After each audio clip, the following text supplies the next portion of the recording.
Hello, everybody. It's nice, and I'm very happy to be here again. I'm very glad to be among you after 3 weeks of getting away. I want to start with two questions. First is, what are the disappointments in your married life or in your intimacy? And second is, what are the hopes you have or may have for your married life or for your intimacy? These two questions are concerns us all, right? Because whether you are a Christian or not, whether you are a newcomer, whether you're a visitor, whether you are discovering faith, we all went through hard times, difficulties in our intimacy, in the way we live our intimacy, whether we have a partner or whether we are celibate, right? And we all want to live a good intimacy, a satisfying intimacy, right?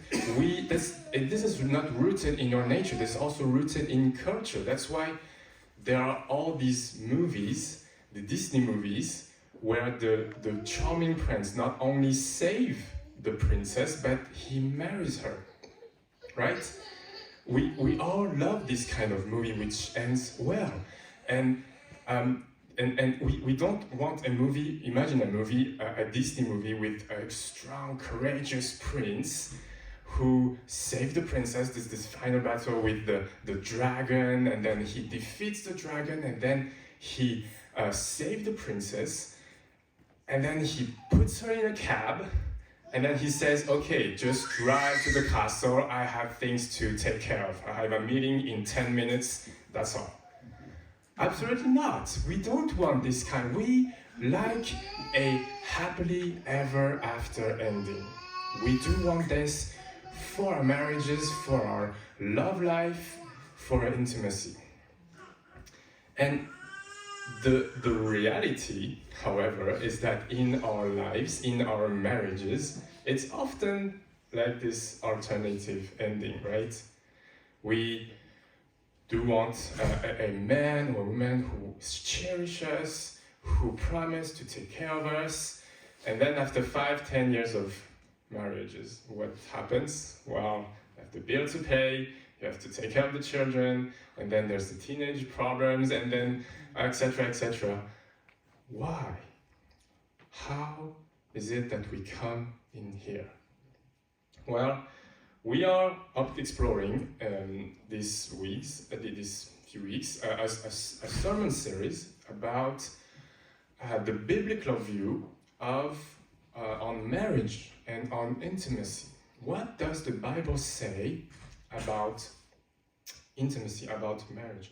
And we've seen with Brad a few weeks ago that God created men and women, Genesis 1 and 2, equal and different in their function. They created, He blessed them to represent His glory and helping each other, and He celebrated the first wedding in Genesis 2. But then there was the fall. Sadly, men and women, Adam and Eve, they disobeyed God, and they were separated from the very source of peace, of harmony. And so it's left with anger, with greed, with sadness. And so I suggest that today we explore the consequence of all that in the Old Testament. What is the consequence of broken intimacy, but also what is the hope that we may have in the Bible? And so we cannot have the time to explore everything, but we can go through one text, which is a genealogy, the genealogy of Jesus Christ in Matthew chapter 1. So you can go in your Bible and open it to it's the first page of the New Testament, Matthew 1 to 17. And we are going to see through this genealogy several characters in the Old Testament, several people, several families in the Old Testament. So I'm not going to read all the genealogy, we're going to see it through the sermon. But just a few words to explain why are there genealogies. Maybe you have read this kind of names, list of names, and you wonder why are they in the Bible? Well, a genealogy in the Bible is like, it's a way to prove one's identity. Today, if I want to prove who I am, I have this object, which is an ID card, right? You have my photo, you have my birth date, you have my name, and this is an official document delivered by the state, so to prove my legitimacy as a citizen. And in the ancient Near East, a genealogy, one of the purposes is to prove one's identity. And this is proving through its father, grandfather, great-grandfather, etc. And actually, this is something we can understand. We are defined by our relationships. I am the husband of Naomi. I am the father of Timothy and Noah. I am the intern of Brad. I am a member of Durance International Church. So someone's identity in that time is defined by he is son of Joseph, son of etc., son of. And Matthew wants to affirm who Jesus is and his legitimacy as possessing royal lineage. So through this genealogy, we're going to see several families, and through these families, we're going to see two things. First, the sadness of our broken intimacies, and then the hope of restoration. And this is how extraordinary the Bible is. The Bible is stories. It's not just a list of do or don't do. It's stories of families. And through these stories, it's a reflection of how we are living our own intimacy, our own family lives. So first, let's see the sadness of broken intimacy in the Old Testament with first family that you may know. It's Abraham and Sarah. We've studied the life of Abraham last year, remember? So God has given Abraham this blessing that there will have a descent, and through this descent, all nations will be blessed. So they will have a child. And then after that, they wait, and they wait, and they wait.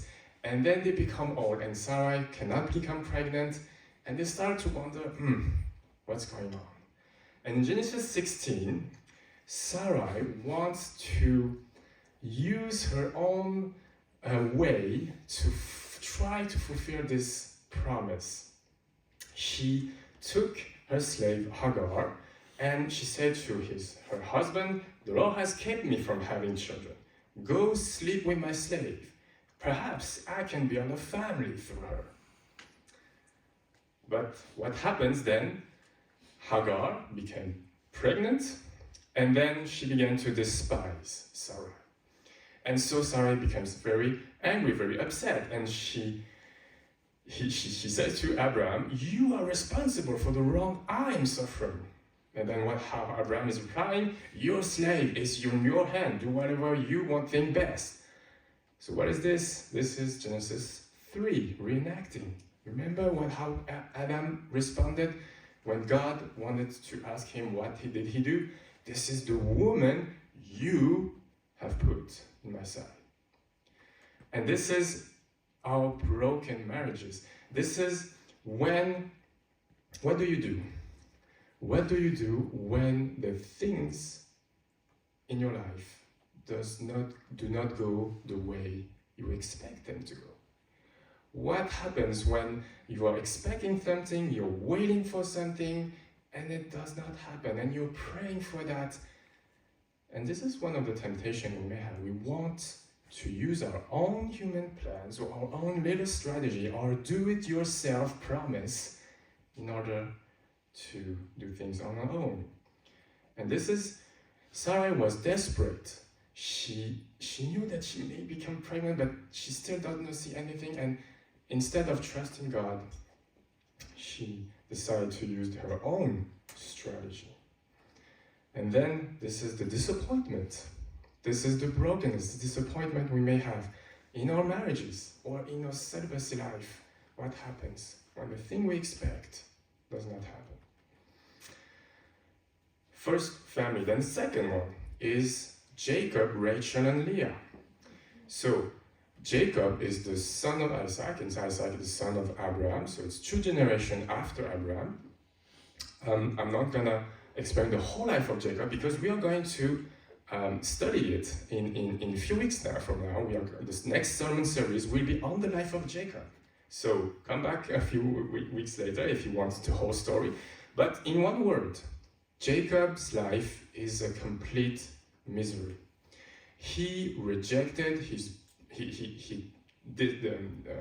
he deceived his brother Esau, and he was rejected by his whole family, and he's pursued by his brother because he has deceived him.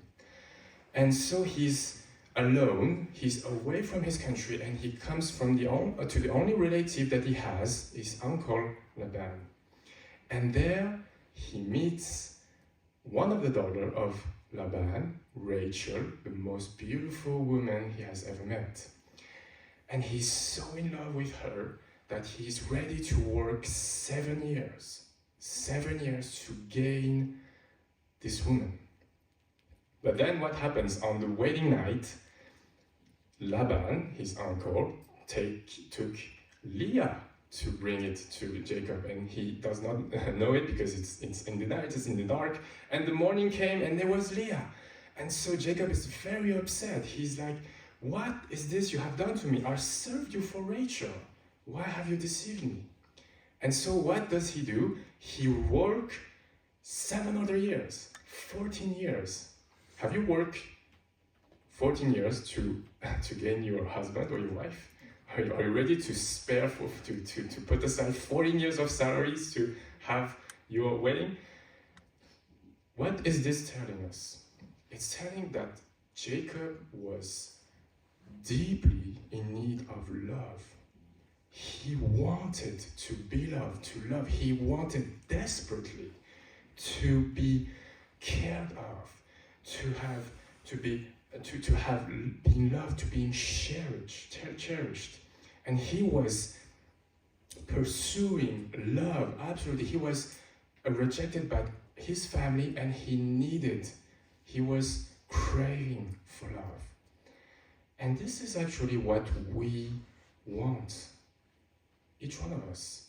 In our society, there's never been so much subjects about how to be how to love, how to be loved, how to gain love. There's the websites to love meeting, etc. And this is what Jacob was craving, and not only him, but Leah also.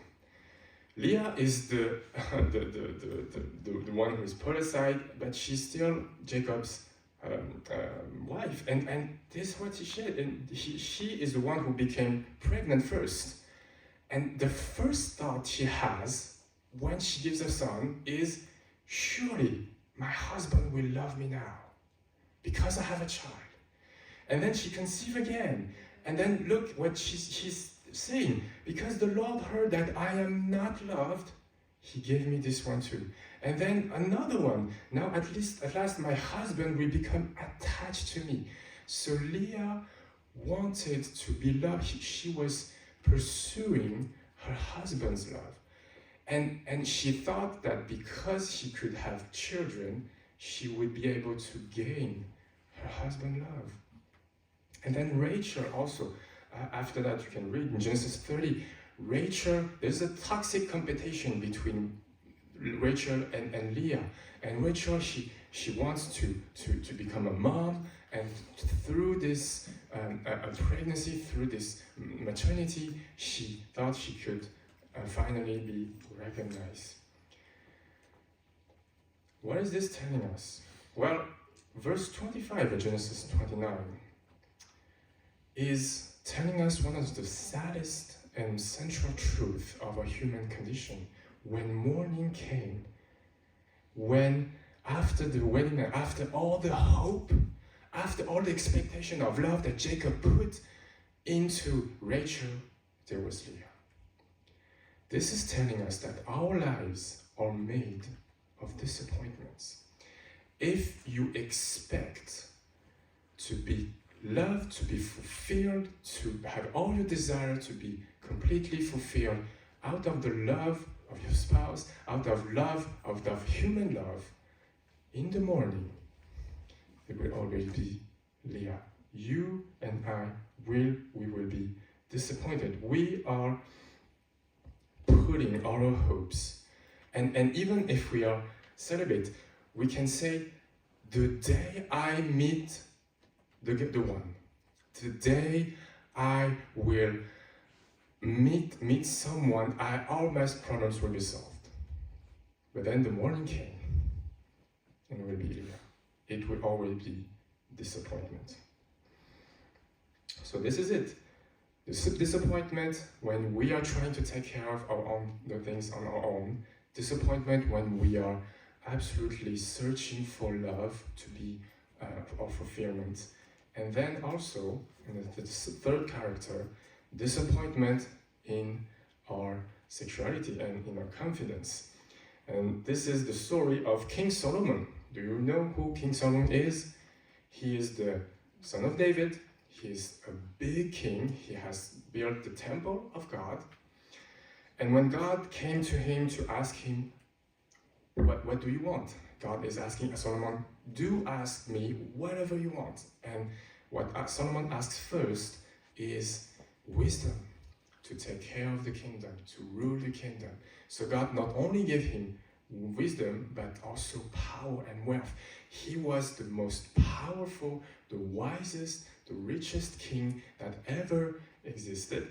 He was an entrepreneur. He was better than Elon Musk, than Jeff Bezos. He ruled kingdom. He made partnerships.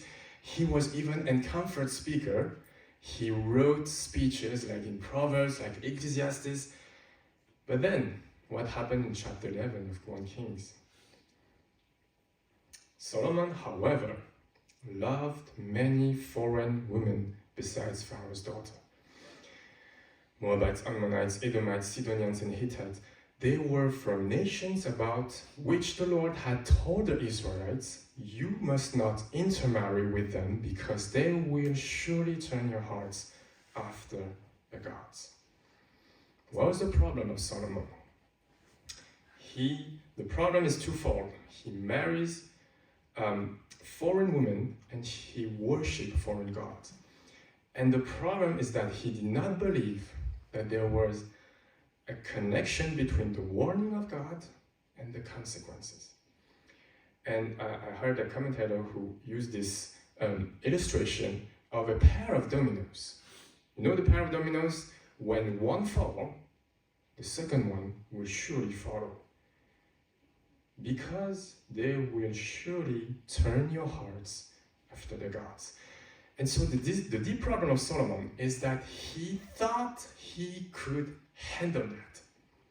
You imagine, he met a woman. He did not just get away from God. He worshipped God.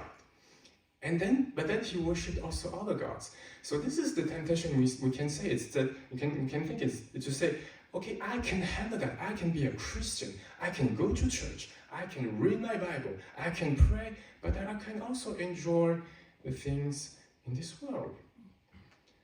And Solomon was strong. He was powerful. He was wise. And he thought, I can handle that. And why did he believe that he was strong enough? What is the reason behind that? It's because the consequences were delayed. And this verse 4 is very frightening. As Solomon grew old, his wives turned his heart after other gods. Not on the first year of marriage, not on the second, not on the third, but days, years and years after. Idolatry, sin, is so subtle that it's not easy to spot when things will go wrong. When the first domino falls, the second will follow.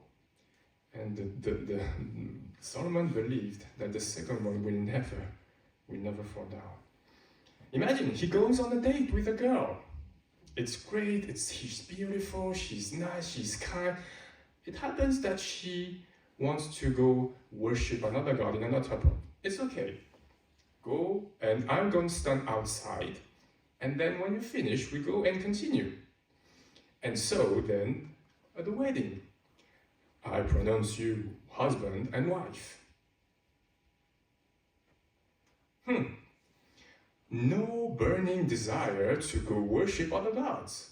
No burning desire to build a temple for her God. It's okay. I can handle that, God, don't worry. So second girl, second date, second wedding, pronounce you husband and wife. No thunderbolt coming from heaven to strike me. No burning desire to go build an altar for Moloch, the foreign god. It's okay, I can handle that.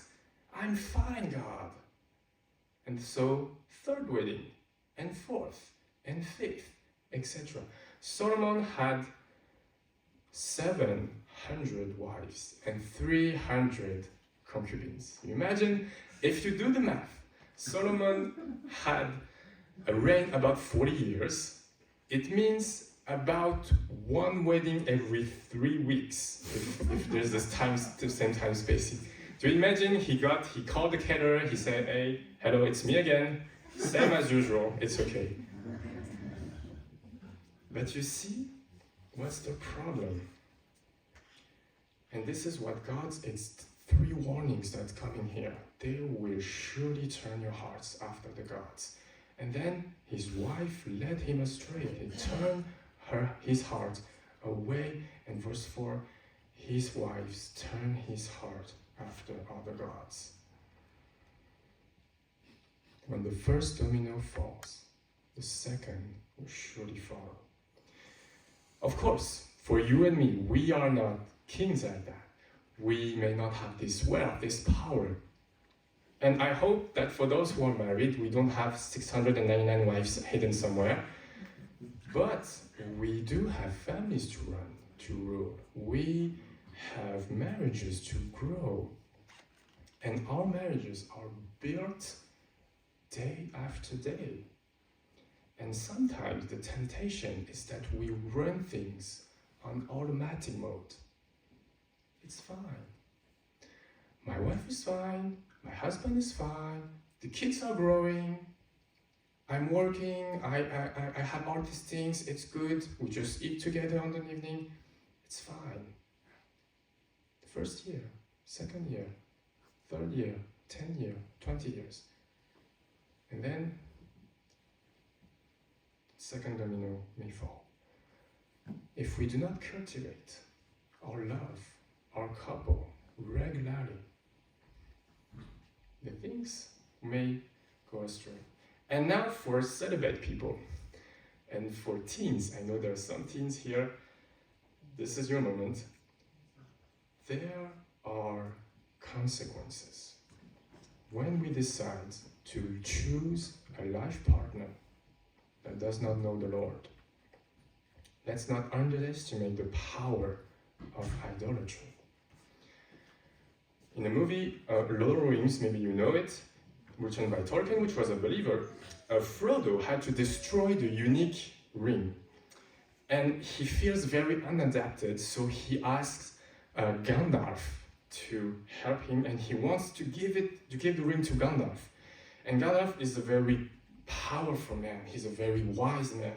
But here's what he says in one of the scenes here. Don't tempt me, Frodo. I cannot take it, even to keep it safe. Because I would use the ring from a desire to do good, but through me it would wield a power too great and terrible to imagine. We never know how our broken hearts will behave with evil. And we may be tempted to say, I will handle that.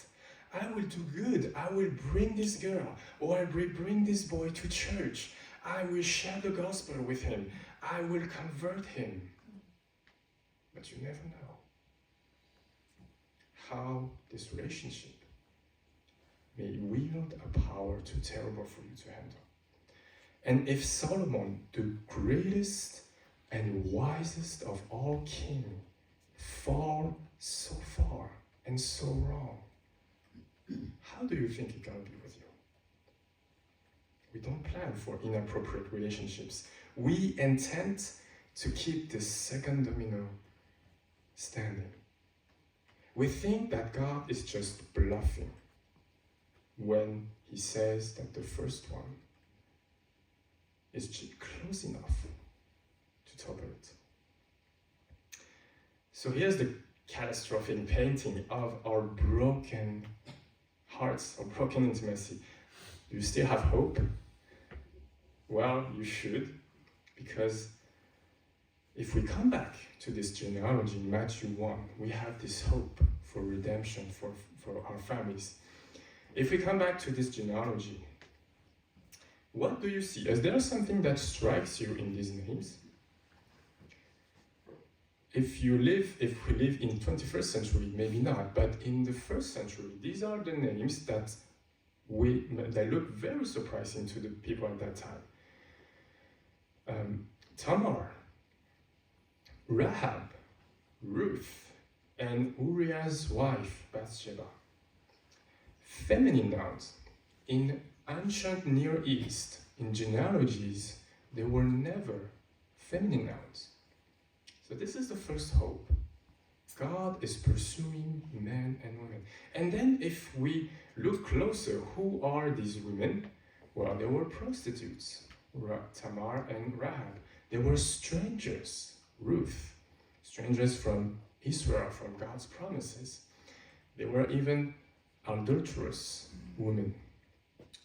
So no matter your social condition, no matter your morality, no matter how worse is your morality, God is pursuing his plan of redemption. And you see all the list of these names. We see these families so broken. Abraham, we see Jacob, we see Solomon. And all these lists, that's extraordinary, it ends up with who? Jacob, father of Joseph, and the husband of Mary, who was the mother of Jesus, the Messiah.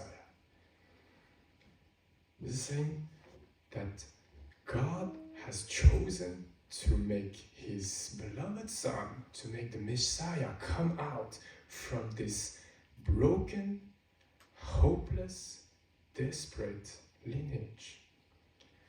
Because he is able to redeem all these broken families. And he is able to redeem our families. He's able to redeem us. God could have just made his son come from heaven to earth directly, but he chose to make him come from this lineage, from this broken, shattered lineage of families, of desperate families. And he is this better fulfillment. We see Abraham and Sarah. They were so desperate to have a son, and they used their own strategy, and then there was no wrong, but God still pursued his promise. And Jesus is a better fulfillment. He is the son who do not only bring joy to the family of Israel, but he is the son who will bring joy to all nations on earth. Jacob, Leah, and Rachel, they were all absolutely desperate to find love, to be fulfilled by love, because they were unsatisfied by their husband or wife. Jesus is a better lover. He's a better husband. He's able to fulfill all our desires to be loved, to be taken care of, to be considered, to be acknowledged. Solomon was this powerful king, rich and wise, but who could not stand and who could not overcome temptation. Jesus is a better king. He had everything, and yet he emptied himself to become a servant, and he overcome evil, he overcome death, he overcome idolatry. So you see all these characters, all these families, and the Old Testament is pointing directly to Jesus. The Old Testament is like a spiral. You know, we see every character, we thought they would do good, but in the end, they all fall. And then God's grace comes and lifts them up, and His faithfulness, and then they fall again. And so this is again and again, we see that through all the families, throughout the Old Testament, just to say that none of them is the promised person that will be able to fulfill all we desire, how we expect. And this is pointing to the cross. This is pointing to Jesus, who is the ultimate fulfillment of all these stories, of all what you read in the Old Testament. Jesus is like the negative of a photography. You know what a negative is? Photography, everything that is dark, that is gloom, that is absent, appears clearly, appears bright. Jesus is shining by His absence. He's shining through all what is dark, all what is broken, all what is gloom in our lives. He is the missing piece of our marriages. He's the missing piece that completes the picture of the Bible. He's the missing piece of our intimacy in order to deeply satisfy our lives. So there's hope for you and me, for your marriage, for my marriage, for our intimacy. But this hope does not go through the way I'm going to handle things. It's not go through the way I can plan things, I can fulfill my own desires. It's going to go through someone else. It's only able to happen when I recognize that I am absolutely hopeless, that I can do nothing, that I'm completely unable to fix anything. And so I let the only one who is able to be the perfect husband, the perfect lover, the perfect fulfillment, to give his life for me, so I can live truly the life I am meant to live. We're going to pray.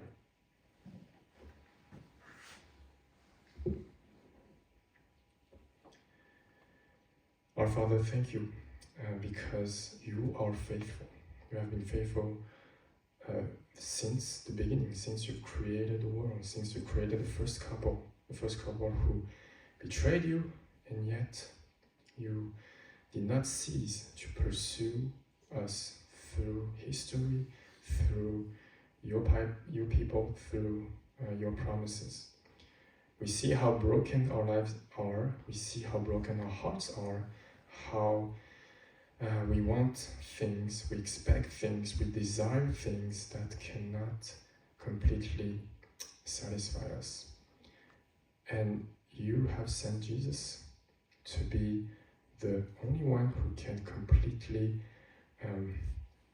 fix our hearts, who died on the cross so that we can live in Him and through Him.